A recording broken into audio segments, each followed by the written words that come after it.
गर्मी के सताए शहरियों के लिए अच्छी खबर है। जुलाई के पहले हफ्ते से मानसून बारिशों की पेशगोई है। महकमा मौसमियात के मुताबिक पंजाब में यकम से 6 जुलाई के दौरान बादल बरसेंगे। बलूचिस्तान के मुख्तलिफ इलाकों में यकम से 4 जुलाई के दौरान बारिशें होंगी। सिंध में 3 और 4 तारीख के दौरान अब्रे रहमत का इम्कान है। खैबर पख्तूनख्वा में यकम से 5 जुलाई तक मुख्तलिफ मकामात पर बारिश होगी। अलर्ट में खबरदार कर दिया कि तेज़ आंधी और बिजली गिरने से इंफ्रास्ट्रक्चर को नुकसान पहुंचने का खदशा है। कश्मीर, गिलगित बल्तिस्तान समेत बाला इलाकों में लैंडस्लाइडिंग और नदी नालों में तुग़यानी का भी खतरा है।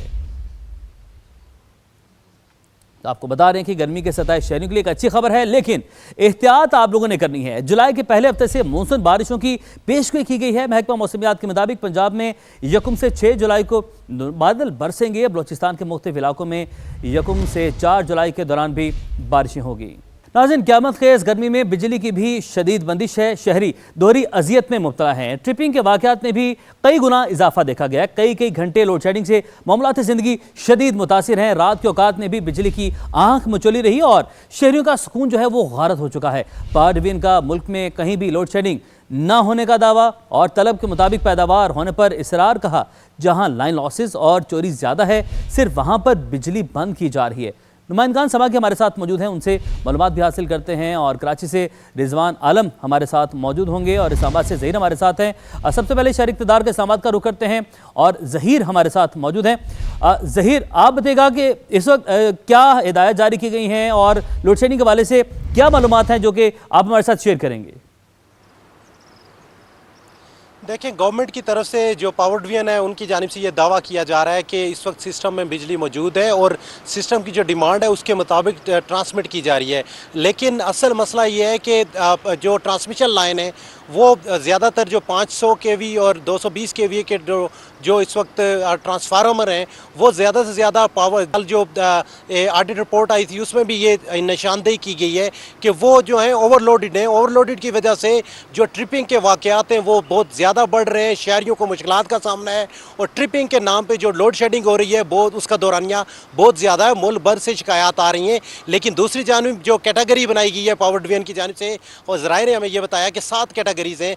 पहले 2 जो कैटेगरीज़ के फीडर्स हैं 20 तक जिनका लॉस होता है, 16 से 20 तक वहाँ पे लोड शेडिंग 0 है। उससे ऊपर जो 30 से 40% लॉसेस वाले हैं वहाँ 4 से 6 घंटे की लोड शेडिंग की जाती है। इसके अलावा जो बढ़ते जाते हैं, जो आखिरी कैटेगरी इसमें आती है वो 80 से 90 कैटेगरी के जो फीडर्स हैं जो 7 कैटेगरी में आते हैं, जहाँ पे जो बिजली फराम की जा रही है वो 4 से 6 घंटे फराम की जाती है। उसके अलावा जहाँ हाई लॉसेस हैं, जहाँ पे रिकवरी नहीं है, वहाँ पे बिजली फराम नहीं की जा रही।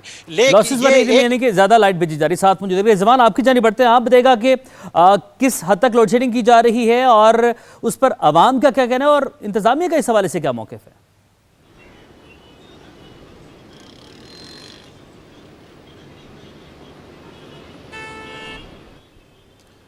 जी बिल्कुल। देखें, जब कराची की अगर बात की जाए ना तो मैं आपको बताऊं कि के इलेक्ट्रिक में इंतज़ामी ओहदों पे ऐसी तब्दीली आई हैं जो बरसों में इससे पहले कभी नहीं आई थी। जैसे कि चेयरमैन बोर्ड तब्दील हो गए, डायरेक्टर्स तब्दील हो गए, हत्ता कि CEO चीफ एग्जीक्यूटिव ऑफिसर को भी तब्दील कर दिया गया।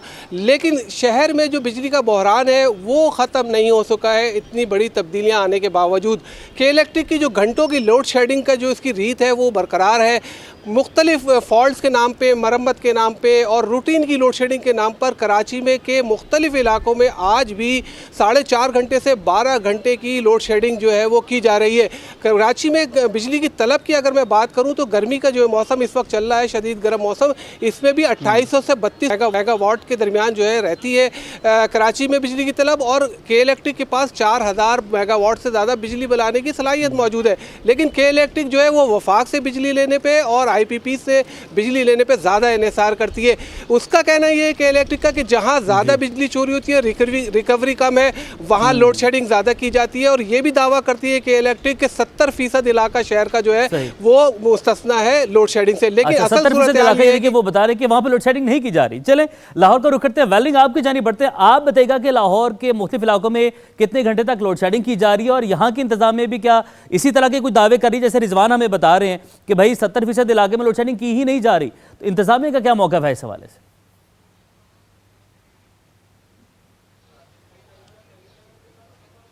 जी मैं इस हवाले से तो आप वाकिफ़ होंगे कि लाहौर के अंदर कितनी शदीद गर्मी है। पहले ही गर्मी से लोग काफ़ी ज़्यादा परेशान हैं। जबकि अगर बात करें लोड शेडिंग की, तो लोड शेडिंग का दौरान लाहौर के मुख्तलिफ इलाकों में जिस वक्त है वो 3 से 4 घंटे का है।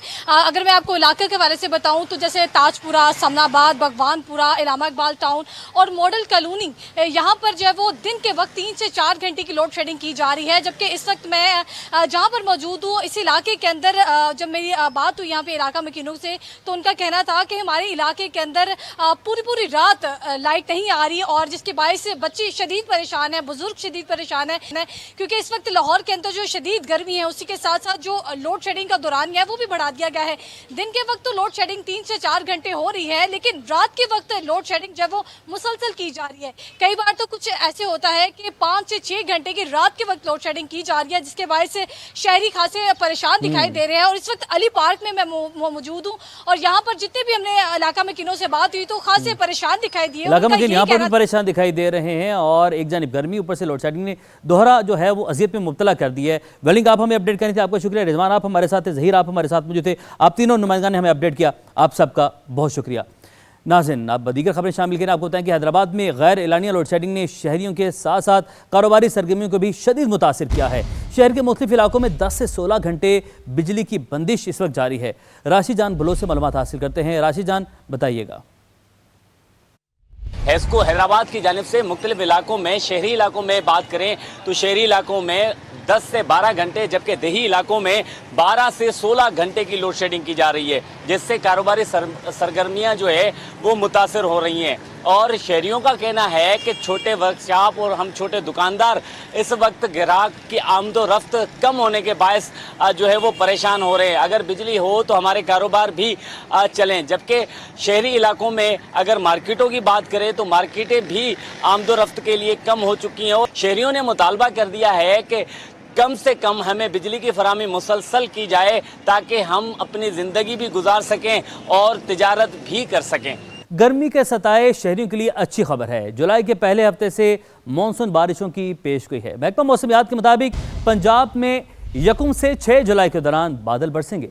बलूचिस्तान के मुख्तलिफ इलाकों में यकम से 4 जुलाई के दौरान बारिशें होंगी। सिंध में 3 और 4 तारीख के दौरान अब्रे रहमत का इम्कान है। खैबर पख्तूनख्वा में यकम से 5 जुलाई तक मुख्तलिफ मकामात पर बारिश होगी। अलर्ट में खबरदार कर दिया कि तेज़ आंधी और बिजली गिरने से इंफ्रास्ट्रक्चर को नुकसान पहुँचने का खदशा है। कश्मीर, गिलगित बल्तिस्तान समेत बाला इलाकों में लैंडस्लाइडिंग और नदी नालों में तुग़यानी का भी खतरा है। तो आपको बता रहे हैं कि गर्मी के सताए शहरियों के लिए एक अच्छी खबर है, लेकिन एहतियात आप लोगों ने करनी है। जुलाई के पहले हफ्ते से मानसून बारिशों की पेशगोई की गई है। महकमा मौसमियात के मुताबिक पंजाब में यकम से 6 जुलाई को बादल बरसेंगे। बलूचिस्तान के मुख्तलिफ इलाकों में यकम से 4 जुलाई के दौरान भी बारिशें होगी। कराची के इलाके लाठी मुस्लिम आबाद कॉलोनी में बच्ची का मुबैना ज्यादती के बाद कत्ल। पुलिस को डीएनए रिपोर्ट कल मिलने का इम्कान है। मालूमात हासिल करते हैं। नवीद कमाल हमारे साथ मौजूद हैं। नवीद, बताएगा इस हवाले से क्या पेशरफ्त हो सकी है?